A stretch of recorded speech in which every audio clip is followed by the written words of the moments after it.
तुम्हाला आवाज आला तरी ठीक आहे,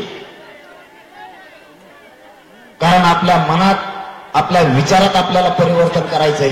कारण आपली जात केव्हा नाही ती दशकानंतर एकत्र आली, त्याचा आनंद आपल्याला असू द्या.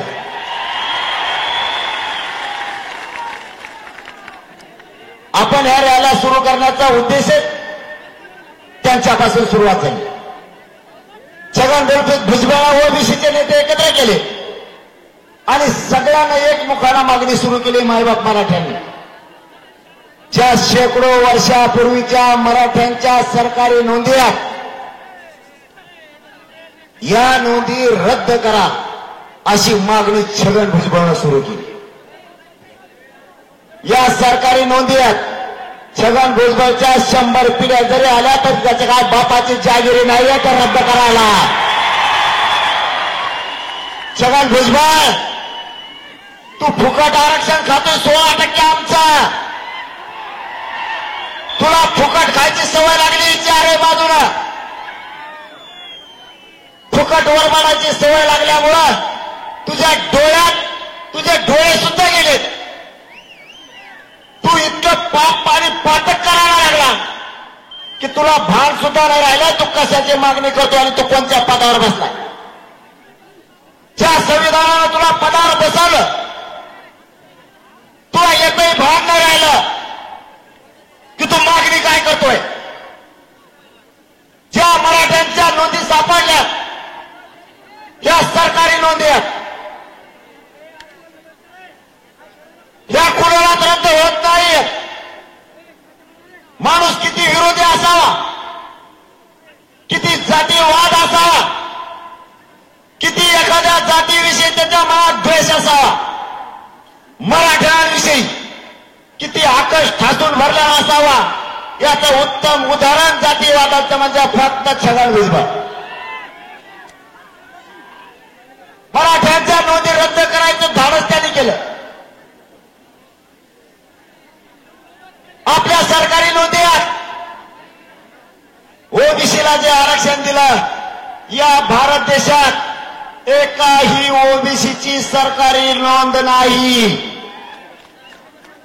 भारत देशात मराठाच एक अशी जात आहे की भारत देशात फक्त मराठ्यांच्याच सरकारी नोंदी सापडल्या.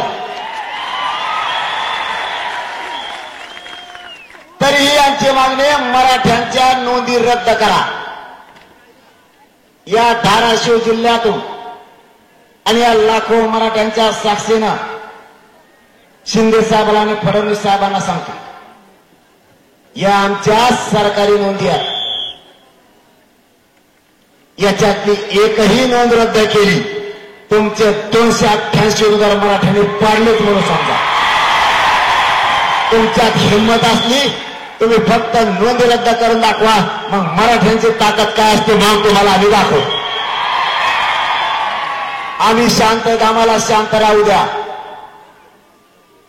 जर का आमचा संयम सुटला तर या राज्यात आम्ही एकटेच मराठी 50-55% सगळ्यांची पाठ पुरवण्याची ताकद एकट्या मराठ्यात. आम्हाला त्या वळणावरती नेऊ नका.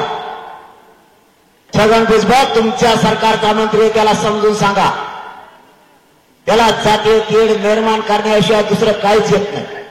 धनगर बांधवांचा आणि मराठ्यांचा कधीच वैर नाही, कधी विरोधही नाही. ही छगन भुजबळ इतका अपेक्षा पायाचा आहे. यांनी धनगर बांधवात आणि मराठा बांधवात सुद्धा वाद लावायचे ठरवले. धनगर बांधवांना माझी विनंती आहे, विनंतीशिवाय नाविलाजे दुसरं काही करू शकत नाही. आम्ही तुम्हाला समजून घ्यायचं का घ्या, नाही तर तुमचा प्रश्न तुमच्यापाशी, आमचा प्रश्न आमच्यापाशी वेळ आल्यावर बघू. विनंती करणं माझं काम आहे. धनगर बांधवांच्या आरक्षणाला मराठ्यामुळं नाही, कोणाच मुळे धक्का लागू शकत नाही, कारण तुमचा वेगळा प्रवर्ग आहे. त्यामुळं धनगर बांधवांसाठी, धनगर बांधवांच्या आरक्षणाला देव जरी आला तरी धक्का लावू शकत नाही. हे अगोदर समजून घ्या.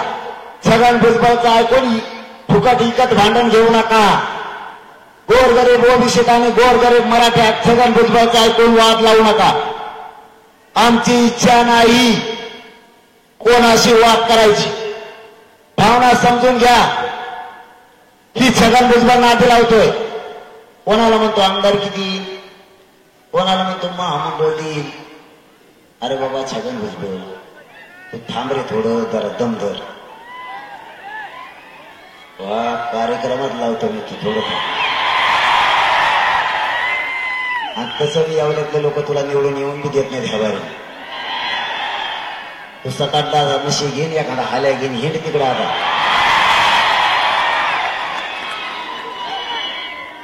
बेट्या तू माझ्या नादी लागू नको म्हणलो होतो तुला मी.